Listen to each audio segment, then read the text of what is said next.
Hello everyone. आज की इस वीडियो में पढ़ेंगे हम पास्ट परफेक्ट टेंस, जो पास्ट का हमारा तीसरा भाग होता है। तो पास्ट टेंस की अगर हम ट्रेडिशनल पहचान की बात करते हैं तो वाक्य के अंत में चुका था, चुकी थी, चुके थे आदि शब्द देखने को मिलते हैं। और इसमें एक ही हेल्पिंग वर्ब होती है जिसका नाम है हैड। और परफेक्ट में तो आप जानते हैं वर्ब की थर्ड फॉर्म का प्रयोग किया जाता है। सब्जेक्ट सिंगुलर हो प्लूरल हो, एक ही हेल्पिंग वर्ब है तो सबके साथ हैड का ही प्रयोग करते हैं। जैसे कि Ram had completed his work या फिर they had completed their work. तो सिंगुलर सब्जेक्ट प्लूरल सब्जेक्ट दोनों के साथ हम हैड का प्रयोग करते हैं। अगर हम बात करते हैं पास्ट परफेक्ट की और डिटेल में, तो नॉर्मली हम पास्ट परफेक्ट का प्रयोग हम डायरेक्टली नहीं करते हैं। पास्ट परफेक्ट टेंस का प्रयोग हम तभी करते हैं जब दो एक्शन पास्ट में हुए हैं। जब तक दो घटनाएं पास्ट में नहीं होती हैं तब तक हम पास्ट परफेक्ट टेंस का प्रयोग नहीं करते हैं।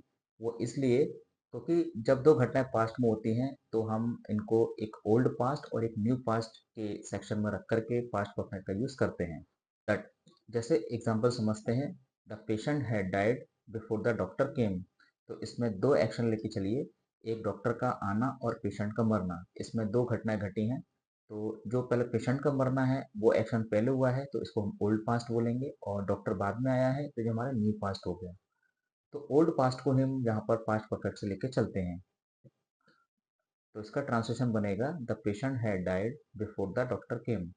तो जो ओल्ड पास्ट होता है तो ओल्ड पास्ट को ही हम पास्ट परफेक्ट से बनाते हैं। अगर हम पूरे टेंस की बात करते हैं तो काम खत्म होने के लिए हमारे पास तीन टेंस होते हैं। पहला प्रेजेंट परफेक्ट, दूसरा पास्ट इंडेफिनिट और तीसरा है आपका पास्ट परफेक्ट। तो अगर हम बात करते हैं पहले प्रेजेंट परफेक्ट की, तो प्रेजेंट परफेक्ट हमारे जस्ट फिनिश को दिखाता है, यानी जब कोई काम आपने किया है उसका इफेक्ट अभी भी देखने को मिल रहा है तो उसके लिए हम लगाते हैं प्रेजेंट परफेक्ट। जैसे कि I have taken my breakfast in the morning. तो आपने देखा मॉर्निंग में ब्रेकफास्ट किया है, और सपोज करिए कि अभी दोपहर है तो अभी आपको लंच की फीलिंग नहीं है, लंच करने का अभी मन नहीं है। तो तो जैसे कि I have taken my breakfast, तो इसमें आप देखेंगे कि इसमें भी इफेक्ट है। जो ब्रेकफास्ट आपने मॉर्निंग में किया है वो अभी तक प्रभाव है, इसलिए इसको हमने प्रेजेंट परफेक्ट में बनाया। पास्ट में एक्शन वो रखते हैं कि थोड़ा सा समय हो गया है, इसका इफेक्ट नहीं है, तो उसके लिए हम पास्ट इंडेफिनिट का प्रयोग करते हैं। जैसे कि आई टुक माई ब्रेकफास्ट, तो इसका मतलब टाइम गैप ज़्यादा हो गया है तो इसलिए सेंटेंस को आपने पास्ट इंडेफिनिट बनाया।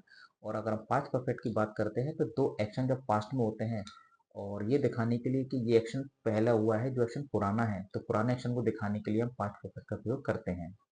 जैसे कि when my friend come I had posted the letter.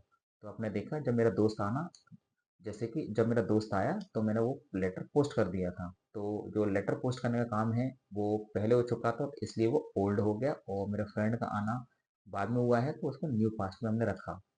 तो ध्यान रखिएगा, नॉर्मली हम पास्ट परफेक्ट टेंस का प्रयोग हम डायरेक्टली नहीं करते हैं जब तक दो एक्शन साथ में नहीं हुए होंगे।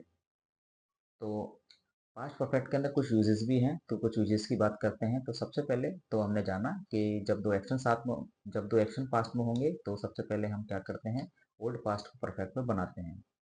दूसरा है कि अनफुलफिल्ड या फिर कोई विश, कोई इच्छा है, कोई एक्शन जो पूरा होना था लेकिन नहीं हुआ है, उसके लिए भी हम पास्ट परफेक्ट टेंस का यूज करते हैं। जैसे कि if you had given me your book I would have passed this exam. अगर तुमने मुझे यह किताब दी होती तो मैं इस एग्जाम को पास कर देता। तो इसलिए हमने यहाँ पे क्या किया, पास्ट परफेक्ट का यूज किया क्योंकि यहाँ पे विश है और अनफुलफिल्ड एक्शन है। अगर हम अगले पॉइंट्स की बात करते हैं तो पास्ट परफेक्ट टेंस का प्रयोग तब भी करते हैं, तो कुछ टाइम इंडिकेटर होते हैं।